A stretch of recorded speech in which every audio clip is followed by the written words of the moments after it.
Hamas Hezbollah అగ్రనేతల హత్యలతో పశ్చిమాసియాలో పరిస్థితులు మరింత దిగజారాయి. ఏ క్షణమైన ఇజ్రాయెల్పై హమాస్, ఇరాన్ దాడులతో విరుచుకుపడే ముంపు పొంచి ఉంది.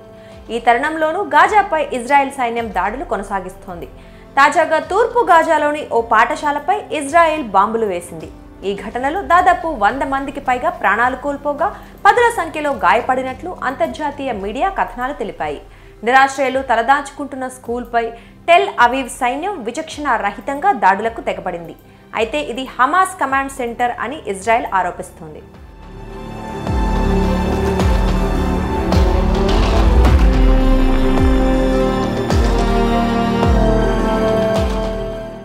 అల్ సాహబా ప్రాంతంలో అల్ తబీన్ స్కూల్పై ఇజ్రాయెల్ జరిపిన దాడిలో 40 మంది వీరులు అమరులయ్యారు, డజన్ల కొద్దీ గాయపడ్డారు అని హమాస్ అధికార ప్రతినిధి మొహమ్మద్ బసల్ టెలిగ్రామ్లో పోస్ట్ చేశారు. ఇది భయంకరమైన ఊచకోత అని, పలువురు మంటల్లో చిక్కుకొని సజీవ దహనమయ్యారని ఆవేదన వ్యక్తం చేశారు. మంటలను అదుపు చేసి అమరుల మృతదేహాలు బయటికి తీయటం, గాయాలతో ఉన్నవారిని రక్షించడానికి రెస్క్యూ దళాలు ప్రయత్నిస్తున్నాయని బసల్ తెలిపారు.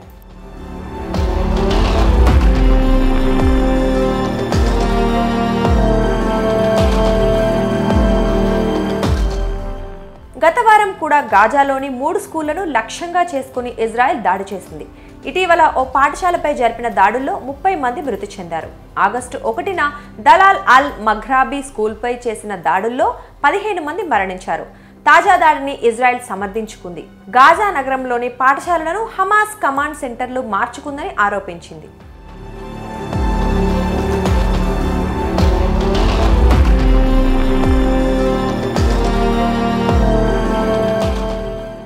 గతేడాది అక్టోబర్ 7న ఇజ్రాయెల్లోకి చొరబడిన హమాస్ నరమేధానికి తెగబడింది. ఈ మెరుపు దాడులకు అందుకు ప్రతీకారంగా గాజాపై ఇజ్రాయెల్ వైమానిక దాడులు, క్షిపణులు, బాంబులతో గత 10 నెలలుగా విరుచుకుపడుతోంది.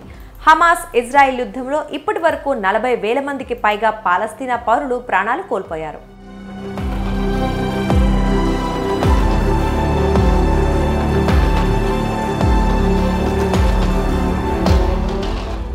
గత నెలలో జరిగిన హమాస్, హిజ్బుల్లా సంస్థల ముఖ్య నేతల హత్యల నేపథ్యంలో పశ్చిమాసియాలో యుద్ధ మేఘాలు కమ్ముకున్నాయి. హమాస్ను భూస్థాపితం చేస్తామని ప్రతిజ్ఞ చేసిన ఇజ్రాయెల్ గాజాపై బాంబుల వర్షం కురిపిస్తోంది. ఈ క్రమంలో భవనాలు, పాఠశాలలు, ఆసుపత్రులు, తాగునీటి వ్యవస్థలు ధ్వంసమయ్యాయి. హమాస్తో భీకర యుద్ధం తర్వాత గాజా దక్షిణ ప్రాంతం ఖాన్ యూనిస్ నుంచి ఏప్రిల్లో బలగాలను ఉపసంహరించుకున్న ఇజ్రాయెల్ మళ్లీ ప్రాంతానికి శనివారం తన సైన్యాలను పంపింది. ఈ ప్రాంతం వీడాలని ఇజ్రాయెల్ ఆదేశించడంతో వేలాది మంది ప్రాణాలను రక్షించుకోవడానికి సురక్షిత ప్రాంతానికి తరలిపోతున్నారు. 3 రోజుల్లోనే ఖాన్ యూనిస్ నుంచి 60,000 మంది పాలస్తీనియన్లు పశ్చిమ ప్రాంతానికి తరలిపోయినట్లు ఐక్యరాజ్య సమితి అంచనా వేసింది.